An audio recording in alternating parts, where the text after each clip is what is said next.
So I'm not going to waste your time. This video will be a summary of everything you need to know about Google Gemini, and what we're about to watch first of all is of course the trailer that Google just released. Later on in the video there will be the of course benchmarks, which are rather surprising, and absolutely everything you need to know about Gemini. One of the reasons we got interested in AI from the very beginning is that we always viewed our mission as a timeless mission. It's to organize the world's information and make it universally accessible and useful. But as information has grown in scale and complexity, the problem has gotten harder. So we always knew we needed to have a deeper breakthrough to make progress. I've worked on AI my whole life because I've always felt it would be the most beneficial and consequential technology for humanity. Human beings in our society would have 5 senses, and the world we built and the media we consume is in those different modalities. So I'm super proud and excited to announce the launch of the Gemini era, a first step towards a truly universal AI model. The Gemini approach to multimodality is all the kinds of things you want an artificial intelligence system to be able to do. And these are capabilities that haven't really existed in computers before. Traditionally, multimodal models are created by stitching together text-only, vision-only, and audio-only models in a suboptimal way at a secondary stage. Gemini is the multimodal from the ground up, so it can seamlessly have a conversation across modalities and give you the best possible response. Gemini is our largest and most capable model. It means that Gemini can understand the world around us in the way that we do and absorb any type of input and output. So not just text like most models, but also code, audio, image, and video. What's amazing about Gemini is that it's so good at so many things. As we started getting to the end of the training, we started seeing that Gemini was better than any other model out there on these very, very important benchmarks. For example, each of the 50 different subject areas that we tested on, it's as good as the best expert humans in those areas.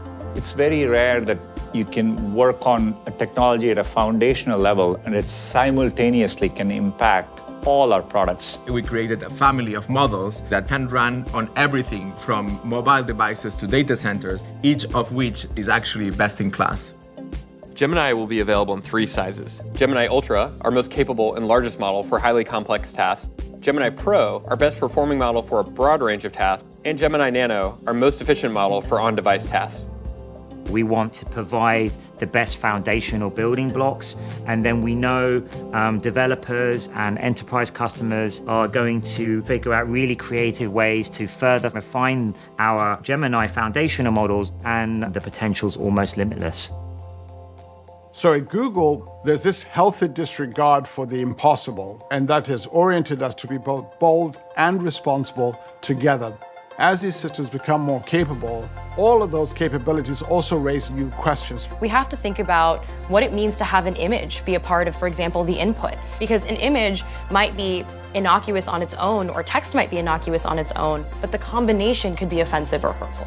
Safety and responsibility has to be built in from the beginning. And at Google DeepMind, that's what we've done with Gemini. We develop proactive policies and adapt those to the unique considerations of multimodal capabilities. We then do rigorous testing against those policies to prevent the harms that we've identified with approaches like classifiers and filters. If I were to look at the foundational breakthroughs in AI over the past decade, Google has been at the forefront of many of those breakthroughs. And I think Gemini continues that rich tradition. It's been an enormous sort of monumental engineering task, which has been, very challenging, but also very exciting.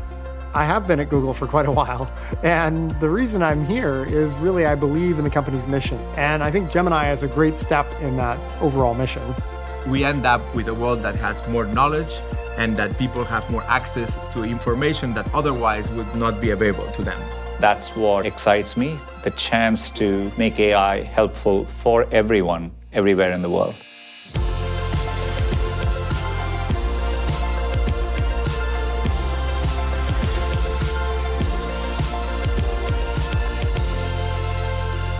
So now what you're about to see is Google's multimodal capabilities. One of the things that Google has talked about previously was exactly how Gemini would be focused mainly on multimodal stuff, and that they would increase the capabilities of the multimodality. This example that you're about to watch clearly demonstrates how advanced Google Gemini's multimodal capabilities truly are.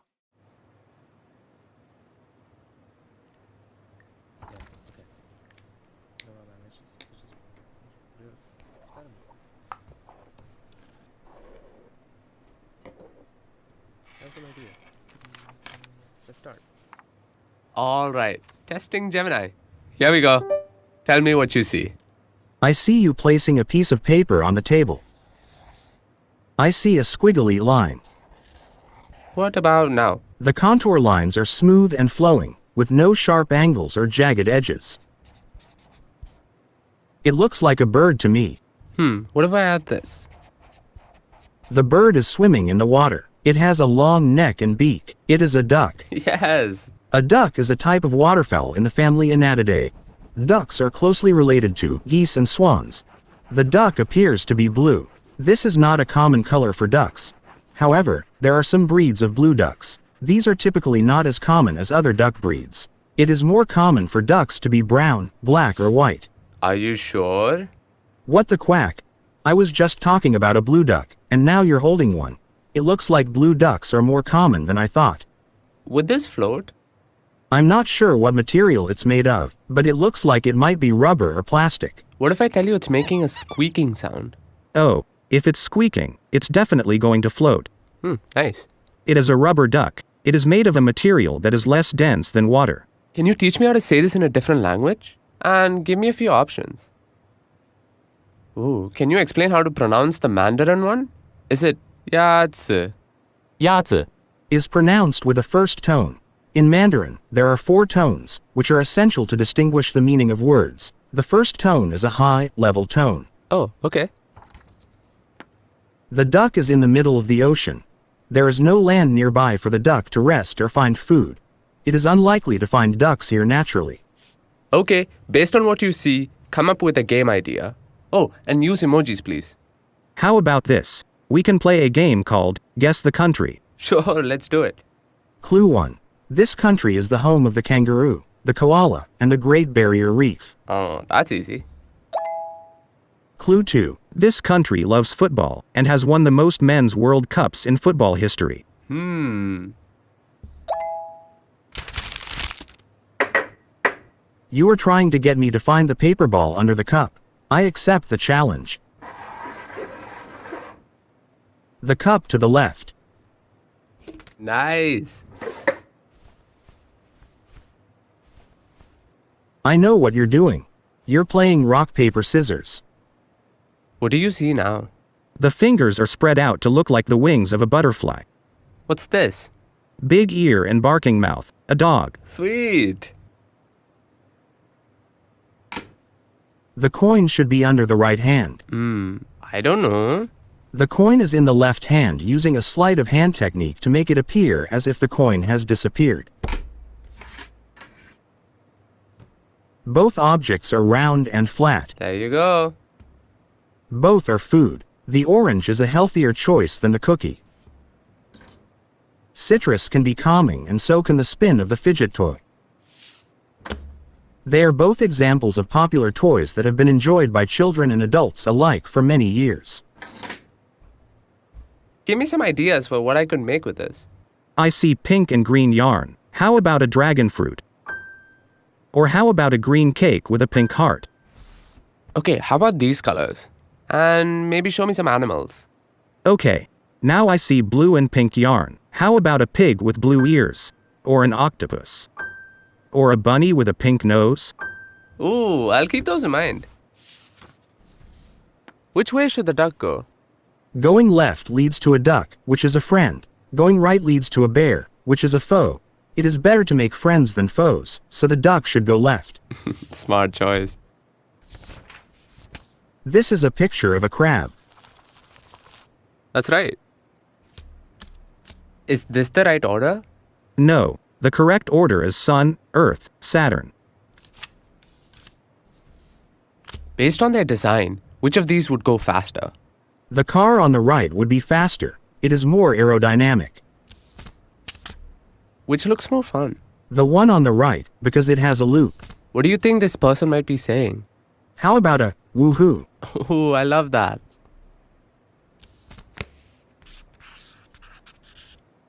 I see you're drawing a guitar. You've added an amp. Now it's an electric guitar. We can make some seriously loud music now. Given that you added drums, how about some 80s hair metal? Alright, I see you've added a palm tree to the drawing. Change it up with some beachy vibes. What movie are they acting out here? I think they are acting out the famous bullet time scene from The Matrix. Ooh, nice. What do you think might happen next? The cat is going to jump to the wall and stick the landing. It's going to be a perfect 10.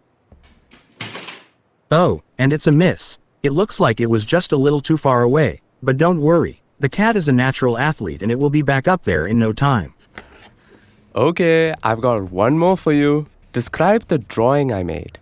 It is a simple line drawing of the constellation Gemini. You did a good job of capturing the beauty of Gemini. Nice. That's it. I think we're done.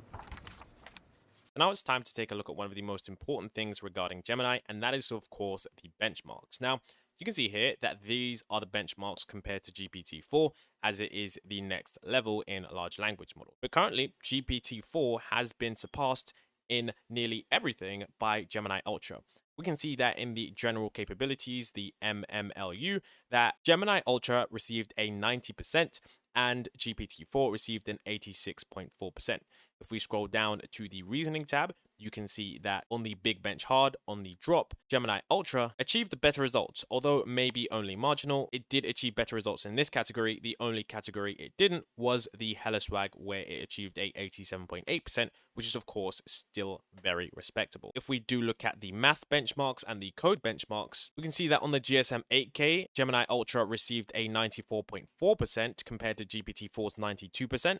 On the math tasks, which include challenging problems, including algebra, geometry, pre-calculus, and others, it achieved a 53.2% compared to GPT-4's 52.9%. And on the coding, with a human eval, it achieved a 74.4% compared to GPT-4's 67%. And on the natural 2 code, it achieved a 74.9% compared to GPT-4's 73.9%. So overall, Gemini Ultra does surpass GPT-4 in 7 out of these 8 categories, which does make it right now the very best large language model that you can use in the AI space. So now we have the multimodal benchmarks, and these are the multimodal benchmarks in which Gemini and GPT-4 were compared against. What's really incredible was that across every single benchmark on this page, Gemini Ultra surpassed GPT-4's previous capabilities. So you can see that across all of the image benchmarks, Gemini achieved 59%, 77%, 82%, and 90%.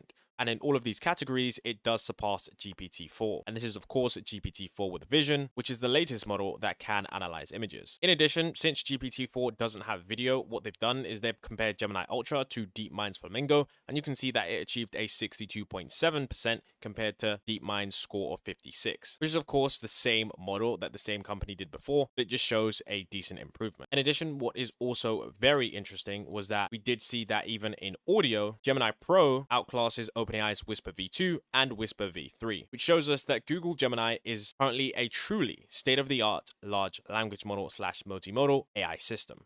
Now let's take a look at Gemini's ultra impressive capabilities in terms of reasoning and truly understanding what a user needs.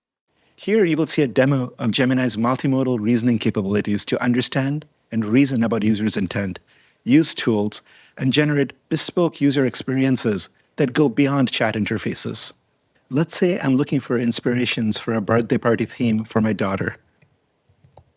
Gemini says, I can help you with that. Could you tell me what she's interested in? So I say, sure, she loves animals, and we're thinking about doing something outdoors. At this point, instead of responding in text, Gemini goes and creates a bespoke interface to help me explore ideas. It's got lots of ideas, it's visually rich, it's interactable. Now, none of this was coded up. It was all generated by Gemini. Gemini uses a series of reasoning steps, going from broad decisions to increasingly high resolution of reasoning, finally getting to code and data. First, Gemini considers, does it even need an UI? Is a text prompt best? Okay, this is a complex request that needs lots of information to be presented in an organized way. Gemini then tries to understand if it knows enough to help. There is a lot of ambiguity. I didn't say what my daughter's interests are or what kind of a party I wanted, so it had asked a clarifying question. When I said, we're thinking about an outdoor party and my daughter loves animals, Gemini reasoned it had enough information to proceed. But it made a note that there was still ambiguity about what kind of animals, and this is important, and what kind of outdoor party. Next is a critical step. Gemini writes the product requirement document, or PRD. It contains the plan for the kinds of functionality the experience will have. For instance, it should show different possible party themes, some activities, and food options for them. Now, based on this PRD, Gemini tries to design the best experience for the user's journey. It thinks that the user will like to explore a list of options, but will also want to delve into details. It uses this to design a list and detailed layout that we saw earlier. With this design, it writes the Flutter code to compose the interface out of widgets and write any functionality needed. Finally, it generates and retrieves the data needed to render the experience. You can see it filling in content and images for the different sections. Farm animals. She would like that. Clicking on the interface regenerates the data to be rendered by the code it wrote. Ooh, I know she likes cupcakes. I can now click on anything in the interface and ask it for more information. I could say, step-by-step instructions on how to bake this. And it starts to generate a new UI. This time, it designs an UI best suited for giving me step-by-step instructions. I want to find some suitable cake toppers for this. Show me some farm animal cake toppers. At this point, Gemini again decides to create a visually rich experience. It generates a gallery of images. Notice the drop-downs at the top. It decided that maybe it should help me explore by showing different options. Sheep sounds interesting. I know she likes that. And now it helps me pick sheep cake toppers. These look great. This is going to be a fun birthday party. I hope you saw a glimpse of what Gemini is capable of. I'm really excited about what's possible here. This is such an interesting time in AI, and I'm excited to be part of this. Now let's take a look at Gemini's ultra multimodal capabilities in terms of helping someone with their homework. As a parent, you may have to help your kid with their homework. I've certainly had to. Here's where Gemini can help. For this demo, we've created a simple interface, and with some clever prompting under the hood, we can really leverage Gemini's math, reasoning, and multimodal capabilities to learn a subject like physics. With Gemini, you can upload a photo of handwritten answers on a worksheet. Not only can Gemini solve these problems, but this is the amazing part. It can read the answers and understand what was right and what was wrong, and explain the concepts that need more clarification. So Gemini identified some mistakes with problems 1 and 3 here. Let's take a look at 3. Here, Gemini identifies that the formula was correct, but there was a mistake in calculating height. We can ask Gemini to explain in more details why the height is 50 meters instead of 6.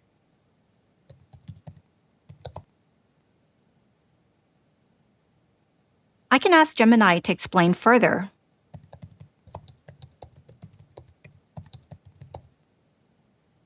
Here, Gemini explains the step-by-step details to solving the problem. Because of Gemini's ability to understand nuanced information and answer questions relating to complicated topics, it can give you a customized explanation of the subject you're trying to learn. And lastly, if you want to learn more, you can just ask. Gemini will provide personalized practice problems based on mistakes. Here I have a similar problem where I have to figure out the cat's speed, where the height of the ramp is double. Oh yeah, I knew that. Now let's take a look at how Gemini finds and extracts data from scientific research papers. A common problem scientists face is the need to find and use data extracted from the scientific literature. This is difficult because scientists need to search among thousands of scientific papers for key information and extract them by hand. It's a very common workflow and very time-consuming. In fact, some of our scientists at Google DeepMind face this very problem. They use Gemini to help with it because Gemini has an incredible understanding of science. Taylor will explain more. So we were looking at this study from 2022. The authors had created a dataset by reviewing tens of thousands of scientific papers in genetics. They found a few hundred papers that contained the relevant information, extracted it by hand, and collected it in a table. Studies like this can take a lot of time. We needed to update this dataset with what's new over the last couple of years. But that's over 200,000 new open access papers added to this domain since 2021. We couldn't do this manually, so we asked Gemini to help us out. First, we needed to filter for relevant scientific papers. We wrote a prompt, just like this one, telling Gemini exactly what to look for. With its advanced reasoning capabilities, Gemini was able to distinguish between papers that were relevant to the study and those that weren't. For the relevant papers, we wrote a similar prompt, asking Gemini to read the paper and extract the key data for us. We could even ask Gemini to add annotations. This showed us exactly where in the paper Gemini found the information. We ran this at scale. And over a lunch break, Gemini read 200,000 papers for us, filtered it down to 250, and extracted their data. So now we have a refreshed version of this data set. But because Gemini is multimodal, not only can it reason about information from text, it can also reason about figures. So let me show you something really neat. With our refreshed data set, we can now ask Gemini to update a graph from the original study. We first gave Gemini a screenshot of this figure. Then we asked it to generate the code required to plot it.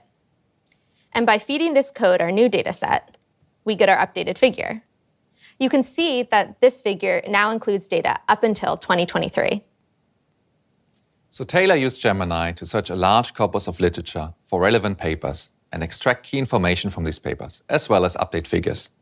Of course, these capabilities can help more than just biologists or even scientists. They extend naturally to any domain that is reliant on large datasets, such as law or finance. So that's what Gemini can make possible, and we are excited to see what you will create with Gemini. So essentially now we're going to get into some of the details of Gemini's technical report, which is essentially just the deeper dive into the actual model, how it works, and some of the actual capabilities. So what we can see here is we can see the user's input image, and the user essentially takes a picture with their phone, and of course they use their voice to talk to Gemini, and then Gemini essentially responds. What this person is trying to do here, they are essentially trying to make an omelette. So they took a picture of the omelette. You can see that the model responds, crack the eggs into a bowl and whisk them. Then of course, the person then goes and says, "Thank you for the instructions. I started making my omelette. Does it look ready now? It looks like it's almost ready. You can flip it over."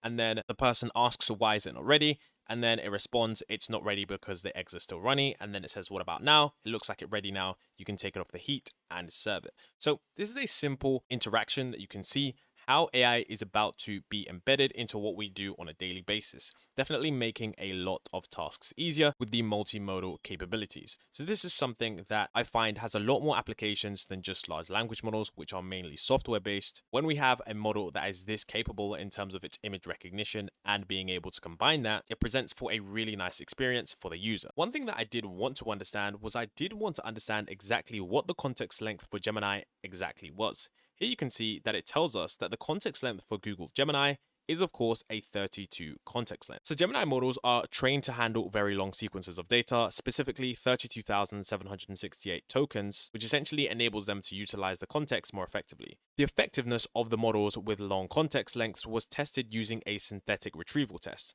This involves placing a key value pairs at the beginning of a long string of text, then checking if the model can accurately retrieve the value when given the key, even with a lot of intervening text. Now, what was also incredible about this was that it showed the correct value with 98% accuracy when queried across the full context length. Now, as the sequence position increases, meaning as you go further into the text, the NLL decreases, indicating that the model can effectively use the context information throughout the entire length of the text up to the full 32K token length. So in essence, this section is highlighting the model's advanced capability to handle and retrieve information from very long text, which is a significant improvement over models that could only handle much shorter text. Now here we have some more stuff on reasoning and code generation.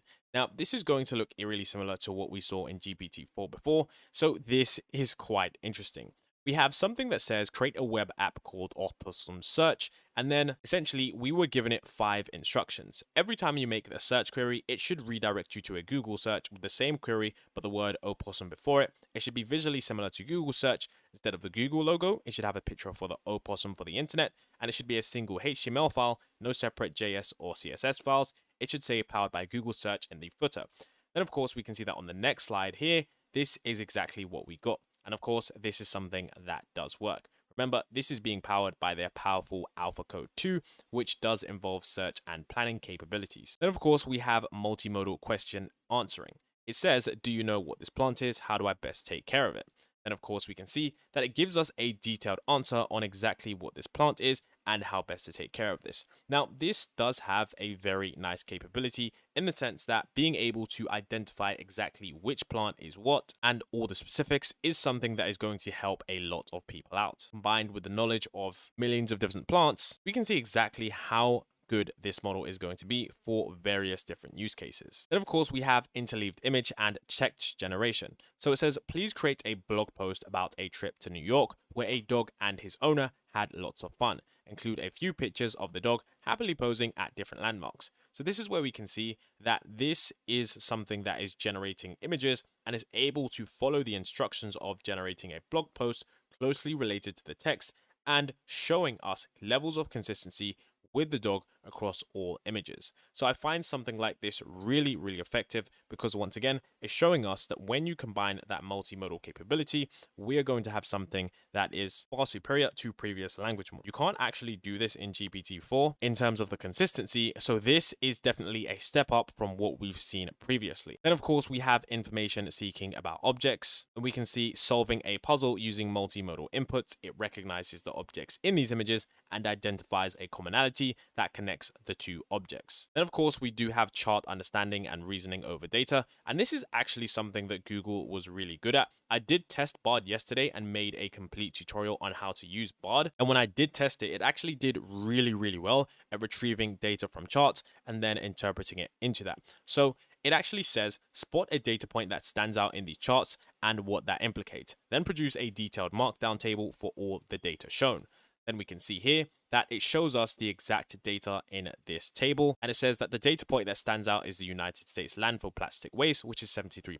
So it shows us that this definitely has some really, really advanced capabilities in terms of the multimodal chart understanding. Then of course we do have one of my favorite capabilities, and this is of course the video understanding. We can see that the user put in this question, how could this person improve their technique? Then of course we have Gemini saying that this soccer player needs to work on their ball striking mechanics. Their foot is not making good contact with the ball, which is causing the ball to fly up and away from the goal. They also need to work on their body positioning, and they should be leaning into the shot with their non-kicking leg in front of their kicking leg, and they should be following through with their kicking leg. The Gemini is actually completely multimodal, and this video was input, and this output that they gave was pretty stellar. So if you've ever played soccer or if you've ever played football in the UK, you'll know that exactly what they're saying is pretty true, and that technique that they're using is actually not accurate whatsoever. So I'm really, really excited to be getting to use Gemini and seeing exactly how good those video capabilities are. Now here we need to know and take a look at what is next for Google Gemini, because apparently this is only the beginning. So Hassabis says Google DeepMind is already looking into how Gemini might be combined with robotics to physically interact with the world. To become truly multimodal, you'd want to include touch and tactile feedback, he says. There's lots of promise with applying these sort of foundation type models to robotics, and we're exploring that heavily. So it seems like the future of humanoid robotics or some kind of robotics are going to be combined with some kind of foundation model in order to provide an ability for these large language models or AI systems to interact with the world in a new way, which definitely would be a very interesting thing because it's not something that we've seen done to a very high level just yet. In addition, what's crazy was that they did talk about next year. So this is an article from The Wired that I'll leave a link to in the description. And essentially the article reads, For AI agents to work dependably, the algorithms powering them need to be a lot smarter. OpenAI is working on a project dubbed QStar that is designed to improve the reasoning capabilities of AI models, perhaps using reinforcement learning, the technique at the heart of AlphaGo. Hassabis says his company is doing research along similar lines, which is something that we did talk about 6 months ago, where Hassabis actually did state that they are focusing on searching and planning. He additionally goes on to state that we have some of the world's best reinforcement learning experts who invented some of this stuff. And then it goes on to state advances from AlphaGo are hoped to help improve planning and reasoning in future models like the one today. Then he states, we've got some interesting innovations we're working on to bring to future versions of Gemini, and you'll see a lot of rapid advancements next year. Now, I really want to break this statement down because you can miss some of these key statements if you don't look into the words that he used. He said we've got interesting innovations and rapid advancements. So that's two key things. Number one is the innovations part. Now, innovations is a key word because he didn't say that we're going to make these models better. What he said is we're going to be doing innovations. And what that means is that we're likely to see something new and likely something that we've never seen before, which essentially makes next year a really fascinating year for anyone in AI because we're going to see a lot of different models and a lot of new techniques that we've never seen before. You have to remember what they've done with AlphaGo and previous models to truly understand the capabilities of Google DeepMind. And them also saying that you'll see a rapid advancements next year shows us that we definitely are in for a crazy 2024.